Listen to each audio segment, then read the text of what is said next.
Welcome back to the Camping Astronomer channel. Well, there hasn't been much camping going on over the last month, but I've cracked and I've decided I'm going to camp in the garden tonight, so I get sort of a night outdoors basically. And the other thing I'm going to be doing is doing a bit of astrophotography with this setup here, which is a Star Adventurer tracking mount and a small refractor. My name's John and I make videos on camping, astronomy and walking. If you like what you see in this video, then please check my channel out, as there may be others that interest you there. But in the meantime, let's crack on with today's video. So in contrast to the previous video that I did with the Star Adventurer, this time round I've got a 70mm refractor mounted on the scope, and this requires this bar here and some counterweights. I've needed two actually to get this into balance. In terms of camera, my DSLR I've just sent off today to have it astro modified, so I'm going to use a different camera tonight. I shall be using this, which is a Altair Astro GPCAM3, the 178C version. Primarily this camera is intended for planetary use and auto guiding and that sort of thing, but apparently it can do a little bit of deep sky stuff. And the idea really with this is I'm going to shoot it to the moon first of all, just to get the focus check, and then I'm going to try and point it at a deep sky object just to see what happens. The moon tonight's 98% full, which isn't great, so I shall be aiming, I think, for the Pleiades, which is a really bright object. The moon sadly is quite close to the Pleiades, but I'm just sort of having a little go while I haven't got a DSLR, just to see what happens. And that's what I'm going to be sleeping in tonight. So that's everything set now, just need to wait for the moon to come up from behind the trees and we're off. Okay, the moon's up, as are our next door neighbour but one's Christmas lights, so I think it's time to go. Computer's up and running with the eyepiece in, so I'm trying to get focus sorted now. Well, that's a live view of the moon there. Let's change the scale a bit.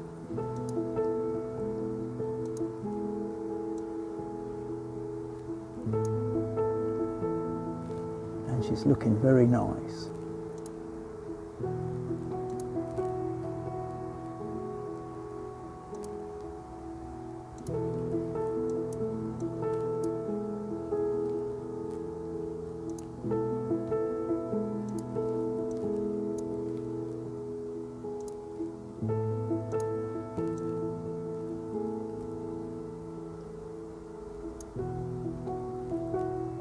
You can see the wobble there in the atmosphere. Well, I've managed to find the Pleiades, which is to the lower left of the moon, about there. Managed to get it in my telescope, and that's a live view of it there on my computer screen. I'm taking a whole bunch of exposures at the moment, just little 5-second ones, because any more than that and it's blowing it out with the light pollution coming from the moon. But I'm going to take a bunch of those and then stack them together tomorrow and see if I can see any nebulosity and stuff come out of it. Well, my astronomy was brought to an end by the fact that it started to cloud over a bit, some really high cloud. Then everything started to dew up, and finally the battery died on my laptop. So that was pretty well the end of that. So now I'm inside this bivvy thing. It's a bit like being in a coffin compared to being in a tent, but nonetheless it's quite comfortable. So yeah, I'm going to settle down now. Good night. Morning folks. So what did I learn yesterday? Well, the first thing is that the Star Adventurer is perfectly capable of carrying my 72mm refractor, albeit it needs a extra counterweight in order to bring it into balance. But it was the first time I'd really attempted to use a astro camera for deep sky astrophotography, and I learned a lot of new lessons associated with that, which we'll run through now. So the camera is a little bit of a do-it-all camera. It's 280 odd pound if I remember correctly, and it's got 6.3 megapixel resolution, and it can be used for lunar astrophotography, planetary, solar and some deep sky. It's quite well suited to EAA, or electronically assisted astronomy. It was quite nice actually, just sitting, which is basically video astronomy, and it was quite nice just sitting watching the screen yesterday, seeing the moon there. It was very nice because it was nice full moon, and it can also be used as a guide camera. There's a guiding port in there. One of the things about this camera is its field of view is such that it's about a fifth or a sixth of that of my DSLR camera, and so that's really the first point of interest that I needed to consider. So as you saw, the targets that I picked last night was the moon and the Pleiades. The moon was really a banker for a camera like this. You're almost guaranteed to get a good result out of that. The Pleiades was picked because it's bright, which the deep sky object needed to be, because the moon was really washing that entire sky out, and I stood a fighting chance of actually finding it. All the other deep sky objects I simply wouldn't have found, but it's the field of view of this camera that meant that the Pleiades wasn't really an ideal target. Pleiades is a big object, and in my DSLR it fits in one shot quite nicely, but in this camera here you're really only getting a very small part of the Pleiades. But nonetheless, as an experiment, it was a good one. The second issue associated with a small field of view is essentially you've got like a high magnification, and whilst with a DSLR camera I could reasonably expect to get 1 minute long exposures when pointing through the refractor on the Star Adventurer, with this camera here with a sixth of the field of view, what I found was even 30-second exposures were causing star trailing, and 10 appeared to be a good option. Having said that, these cameras are quite ideally suited to taking very short exposures, like 5 seconds or so. So what I settled on in the end was taking a bunch of 5-second exposures. I think I took 100 of them in the end, just to see what happens. So discussing the moon first, which was the straightforward target, I shot a 2-minute video, and yeah, I used the Altair capture software for that, which takes an AVI file as video, put that in auto stackart, messed about with that with the default settings. I left them all on default. Whole thing took about 5 minutes. Got quite a nice picture at the end of it. I picked the best 15% of frames, I think, in the end, and put that into Photoshop, played about with the sharpness a bit, and came out with quite a decent image, as you can see here. So then I turned my attention to the Pleiades, which I knew more or less where it was, and luckily I found it pretty well straight away. Having played about a little bit with the gain of the camera and the exposure time, again using Altair capture software, I set off an auto capture sequence of 100 5-second exposures where I found that I wasn't getting star trailing. But the things that I learned from that little bit of the exercise was I should have really used a batting off mask for checking the focus on the stars. I was doing it just by blowing the image up on the screen and adjusting the focus to get these stars as small as possible. That's not the easiest way of doing it and not the most precise, I reckon, unless you're on a relatively stable mount like this one here. What I found on the Star Adventurer was you got a lot of wobble on the telescope the instant you went anywhere near it. So I think I'm going to have to get a batting off mask for next time to improve on that. And the second thing I did was I set the software to take this bunch of images like I said, and I had an option for the format of images that I could take, JPEG, TIFF, or also FITS files, and I just picked TIFF files because I thought they'd be easy, and I knew that my preferred stacking program, Sequitur, takes TIFF files. So I ended up with a load of these TIFF files at the end of the day and put them through Sequitur, only to discover that Sequitur doesn't like the format of TIFF files that comes off this thing. So I had to do the stacking in the end in Deep Sky Stacker, which wasn't too bad. I just left all the settings on default and off it went. But because I was using Deep Sky Stacker, I probably would have been better setting this thing up to take raw FITS files instead, and I would have probably got a lot more detail. So next time round, that's what I'm going to do, set up to take raw FITS files and just do the stacking in Deep Sky Stacker.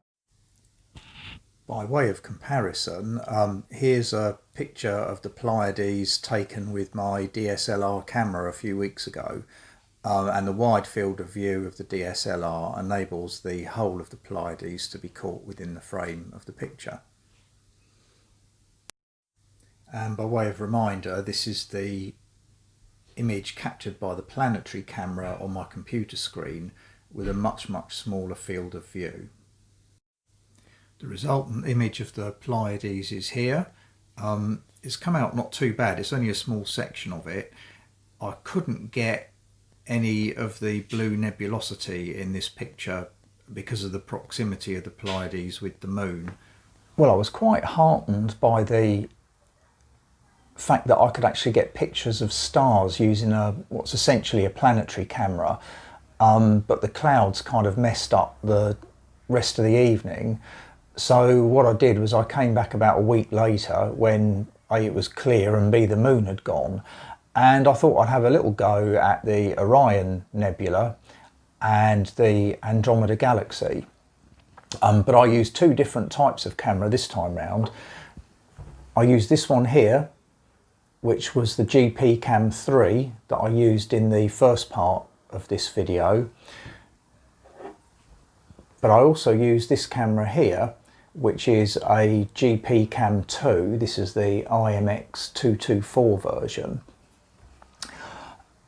which is much cheaper. The GPCAM2 is 160 something pound and the GPCAM3 is about 280 something pound, I think. The differences between them are that the GPCAM3 is, I think, a 6 megapixel camera, and it takes USB 3 cables, so it's got the capability of faster frame rate transmission. The GPCAM2 is a, I think, 2 megapixel camera, and it uses a USB 2 connection. The sensor on the GPCAM2 is smaller than on the GPCAM3, so the GPCAM2 has an even smaller field of view than the 3 has, both of which are hugely less than a DSLR. But anyway, I decided to use these two on the Andromeda galaxy and the Orion Nebula, and I'll put the photographs of those up in a minute. and I did, by way of comparison, the DSLR pictures that I've got of the same image. So here's a crop in of a wide field DSLR photograph of the Orion Nebula. And this is the Orion Nebula using the 160-pound GPCAM2, and this is the full frame. This is everything that could be seen. And here's the Orion Nebula using the 280-odd pound GPCAM3. You can see there's a bit more detail in this picture. Rather annoyingly though, I forgot to switch the little filter that I use for getting rid of blue halos around stars from the GPCAM2 to the GPCAM3, so we've got some blue halos in this picture. And here is a DSLR image of the Andromeda galaxy. And this is the Andromeda galaxy taken through the GPCAM2. I've only really got the core of the great galaxy in the sort of central part here because of the much smaller field of view. That actually turned out to be a really interesting experiment. I was actually quite astonished by the results that came out from the GPCAM2. The core of the Orion Nebula was blown out on the photograph of that, but that's probably partially down to my processing, partially down to the gain setting maybe that I used. But really I was quite amazed at the fact that I could get such a detailed and colourful image out of a camera that cost £160. The results from this camera here, the GPCAM3, were, in my opinion, better, but then you'd expect that it's got 6 megapixels instead of 2. Compared to a DSLR, the results weren't a million miles away, but it's not really a fair comparison to compare a wide field view from a DSLR with a much more close-up view from one of these types of cameras.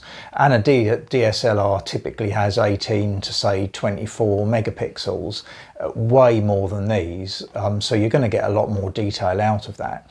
But if you haven't got a DSLR, then one of these things is not a bad idea, because obviously they're ideally suited to planets. They are quite nice to use. One of their intended uses is EAA, electronically assisted astronomy, which basically is you using this as an eyepiece, and instead of peering down the eyepiece you look at your computer. And yeah, that was quite nice, certainly easier on the neck. The other thing that struck me about the use of these is the exposure times that I was using was basically 4 or 5 seconds, and they are kind of ideally suited to that sort of exposure time. This really opens up some possibilities as regards your mount. I was using a Skywatcher Star Adventurer, which is a simple equatorial mount, but if you're using exposure times of 4 seconds or 5 seconds, there's nothing really to stop you using an Altair mount. So I'm probably going to have a go, if we do finally get more clear skies, have a go on my Celestron Nexstar mount to see what comes of that. I think you have to pick your targets. They need to be reasonably bright. So things like the Orion Nebula would be ideal. The Andromeda galaxy is probably too big a target, to be fair, as are the Pleiades, but I shall be having a little scour through the Messier catalogue, just seeing what might be a good target. Some of the star clusters and the globular ones in particular might be quite good. So there we are, that's my experimentation with planetary cameras for deep sky astrophotography. I hope some of you have found this of use. I was certainly pleasantly surprised by the results. And yeah, I look forward to seeing you next time. Cheerio.